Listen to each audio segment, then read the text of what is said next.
बिस्मिल्लाहिर्रहमानिर्रहीम। अस्सलाम वालेकुम। मैं हूं आपका मेजबान साजिद गुंदल। आज 22 फरवरी है, साल 2022।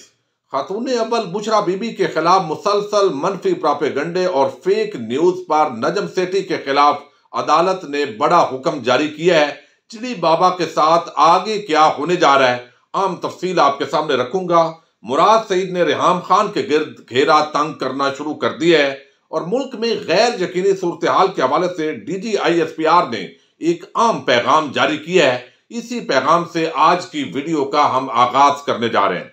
मुल्क की इस वक्त अपोजिशन की जमातें हुकूमत के खिलाफ तहरीक अदम एतमाद के हवाले से मुसलसल मुलाकातें कर रहे हैं और जनरल फैज हमीद को पिशावर के अंदर होने के बावजूद टारगेट किया जा रहा है और एक तासर बन रहा है कि अगर तहरीक अदम एतमाद नाकाम हुई तो उसका मलबा हम जनरल फैज हमीद पर डालेंगे और उससे कई मकासद हासिल होंगे। एक तो ये कि आगे आर्मी चीफ की दौड़ से उनको बाहर किया जाए, उनको मशकूक बनाया जाए, उनके खिलाफ मनफी हथकंडे इस्तेमाल किए जाएं और साथ ही अगर तहरीक अदम एतमाद की जो नाकामी है उसके अंदर हमारा जो भरम है वो बरकरार रह जाए। लेकिन आज का दौर चूंकि एक एडवांस दौर है और सब ये सारी चालाकियां इनकी समझ आ रही हैं। वजीर आजम इमरान खान इस पूरे मामले के अंदर डटे हुए हैं और पूरे एतमाद हैं। लेकिन दूसरी तरफ अपोजिशन जमातों की फजल रहमान, शहबाज शरीफ, आसफ जरदारी आपस के अंदर मुलाकातें कर रहे हैं और मीडिया के अंदर तबका मलामतिया के लोग मुसलसल एक गैर यकीनी की सूरत हाल बनाने की कोशिश कर रहे हैं।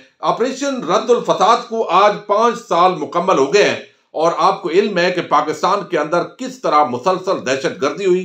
पहले ऑपरेशन ज़रबे अज़ब हुआ, जब बच्चों पर हमला हुआ, APS का सानिया पेश आया और हमने देखा कि फिर किस तरह जनरल रहील शरीफ की क़यादत के अंदर पाक फौज, इंटेलिजेंस एजेंसी, CTD और स्पेशल ब्रांच और उसके साथ ही दीगर रेंजर समेत जो फोर्सेज हैं उन्होंने मिलकर ऑपरेशन को कामयाब किया और दहशत गर्दों को जड़ से उखाड़ कर फेंक दिया। लेकिन यकीनी तौर पर यह एक बड़ा वसी नेटवर्क होता है, अंदरूनी और बैरूनी इमदाद इसके अंदर शामिल होती है। ऑपरेशन रद्दुल फसाद का जनरल बाजवा साहब की क़यादत के अंदर आगाज किया गया और आज 5 साल इसको मुकम्मल हो चुके हैं। रोज आपने देखा मदारस के अंदर, मसाजिद के अंदर, इमाम बारगाहों में, बाजारों में, चौकों चौराहों में, हर जगह हमले हो रहे थे, दहशत गर्दी के वाकयात हो रहे थे। खास तौर पर खैबर पख्तूनख्वा और बलूचिस्तान को दहशत गर्दों ने टारगेट किया हुआ था।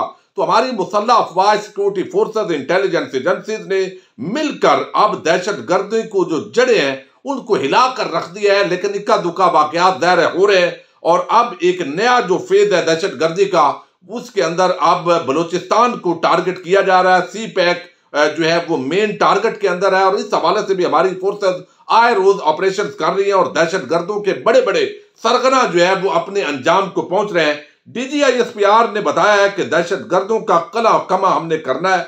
ऑपरेशन रद्दुल फसाद का मकसद मुल्क से दहशत गर्दी का कला कमा करना है और इसका वाहिद मकसद पाकिस्तान के लोगों की हिफाजत है।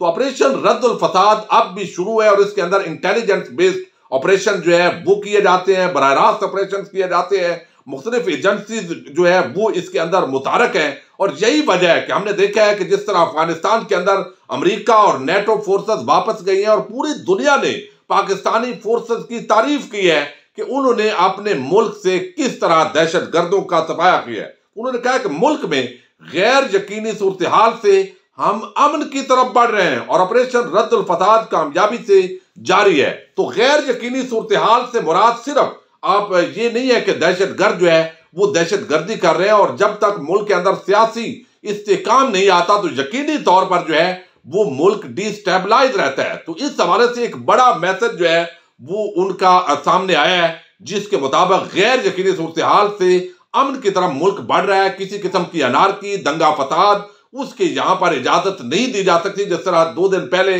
जनरल रिटायर्ड एजाज अवान ने कहा कि किसी भी तरह जो खित्ते की सूरत हाल है और उस तनाजर के अंदर और पाकिस्तान के अंदरूनी सियासी इस्तेकाम के लिए यह जरूरी है कि इमरान खान की मौजूदा हुकूमत अपना जो आईनी टन्योर है वो मुकम्मल करे और उसके बाद वोट के जरिए अवाम फैसला करें। तो ये एक बड़ी डेवलपमेंट है और बड़ा एक वाज़े पैगाम है और इसके तनाजर के अंदर उन्होंने बताया है कि ऑपरेशन रद्दुल फसाद के 5 साल मुकम्मल होने पर आर्मी चीफ ने कहा है कि रद्दुल फसाद की कामयाबियां सिर्फ शोहदा के खून और अवाम के जज्बे से मुमकिन हुई। हम अपने शोहदा की अजीम कुर्बानियों और कौम के जज्बे को सलाम करते हैं। यकीनी तौर पर ये एक एप्रिसिएशन है और अवाम जो है वो हमारी फौज के साथ खड़ी होती है। और बहुत सारे मुल्क हमने देखा वो तबाह हुए, सिर्फ उनकी अफवाज और उनकी अवाम के दरमियान दूरी पैदा हुई। और ताज़ा मिसाल अफगानिस्तान की हमारे सामने है। तो यहां पर भी बहुत सारे लोग बहुत सारे रूपों के अंदर, यानी रूप उन्होंने अलग अलग लिए हुए हैं। कोई सहाफत के लिबादे में है,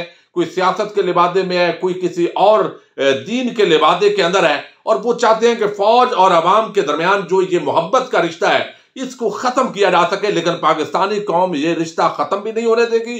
और यही वजह है कि इस एतमाद के साथ हमारी फौज दहशत गर्दों और इस मुल्क के दुश्मनों के साथ हमेशा लड़ी है और कामयाब हुई है। अब एक बड़ी डेवलपमेंट है और उसका ताल्लुक रेहाम खान की किताब से। और आए रोज आपको देख रहे हैं कि मोहसिन बेग ने जब से इस हवाले से घटिया एक प्रोग्राम के अंदर इज़हार ख्याल किया, वो केस एक अलहदा मामला है। लेकिन कल एक इजलास हुआ जिसके अंदर वजीर आजम इमरान खान ने जराए दावा कर रहे हैं जियो के वहां पर वजीर आजम ने मुराद सईद को कहा है कि ये रेहाम खान ने जिस तरीके से घटियापन का अपनी किताब के अंदर मुजाहरा किया है उसके खिलाफ लंदन के अंदर भी दावा दायर होना चाहिए।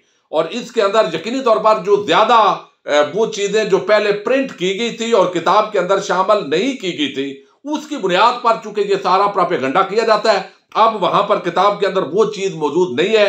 लेकिन और बहुत सारा ऐसा प्रोपेगेंडा है जिसके अंदर जब तनकीद की गई तो लोगों ने कहा जी आप लंदन के अंदर इस हवाले से सूट फाइल करें। तो अब वजीर आजम ने कह रहे हैं कि साबिक़ा अहलिया रेहाम खान, उन वज़ीर आज़म की अहलिया रेहाम खान की किताब के खिलाफ लंदन में दावा दायर करने का फैसला किया गया है। वज़ीर आज़म ने कहा कि मुराद सईद तौहीन अमेज़ मवाद पर जल्द लंदन में दावा दायर करें।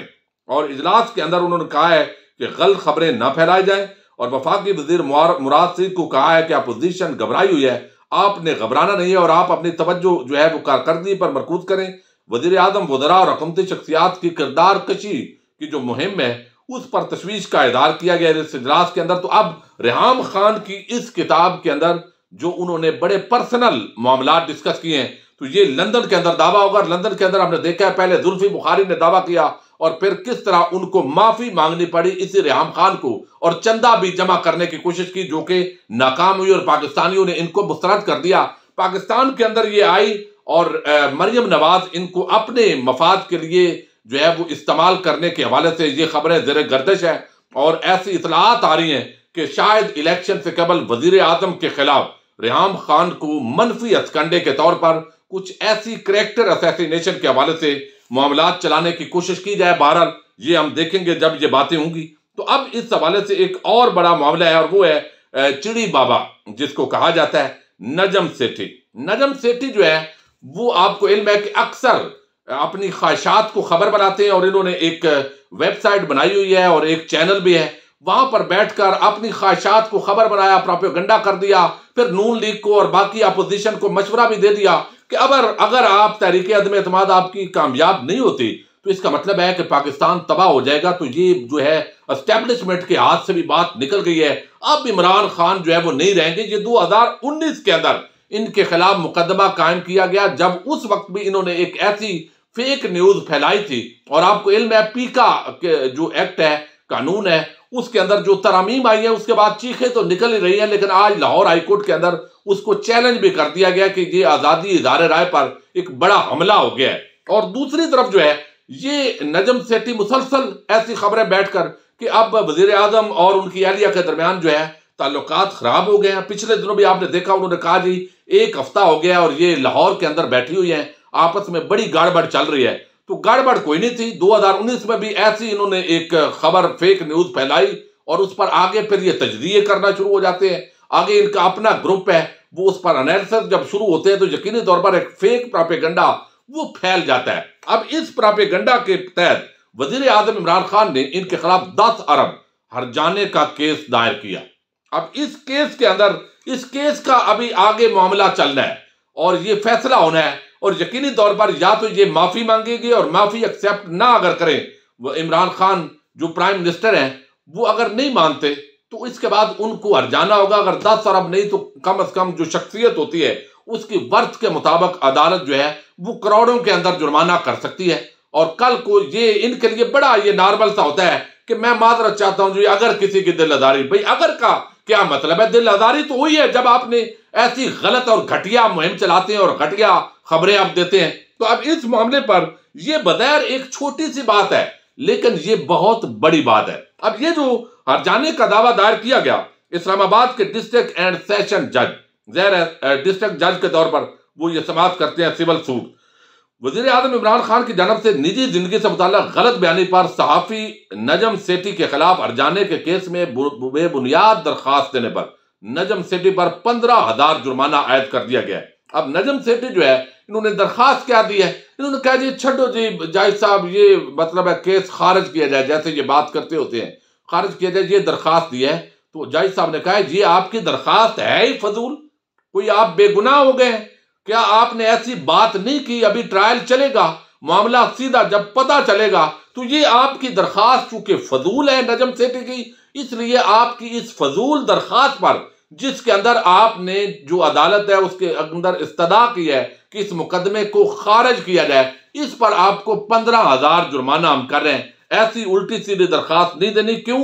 कि आपने ऐसी बातें की है, ट्रायल होगा और उसके बाद आप अगर बेगुनाह होंगे तो बच जाएंगे, गुनाहगार है तो आपको यहां से सजा होगी। अब ये अगस्त 2019 के अंदर ये मुकदमा जो है हुआ है 10 अरब रुपए हर्जाने का, और आगे आप देखेंगे इस मुकदमे के अंदर ये नजम सेठी जो है उसकी सहाफत का तो इनको वैसे है ही कोई ना, परेशानी कोई नहीं है, ये रोज इस तरह की खबरें देते रहते हैं, लेकिन इसको सजा भी होगी, ये मंतकी अंजाम तक पहुंचेगा और ये माफी मांगेगा इसी इमरान खान से जिसके हवाले से रोज ये प्रोपेगेंडा करता है। और यही वजह है कि ये जो पीका कानून के अंदर तब्दीली की गई है, ये सहाफत की आज़ादी पर हमला हो गया है, ये हो गया है, वो हो गया है, ये इसीलिए कर रहे हैं ताकि ये मामलात हम रोज देते रहें, प्रोपोगेशन करते रहें, गलत जो बयानियां है वो देते रहें, और फेक न्यूज अगर निकल गई तो हमारा तो मंजन बिकेगा नहीं। और ये नजम सेठी इसी केस के अंदर इनके खिलाफ जो है आप बहुत बड़ी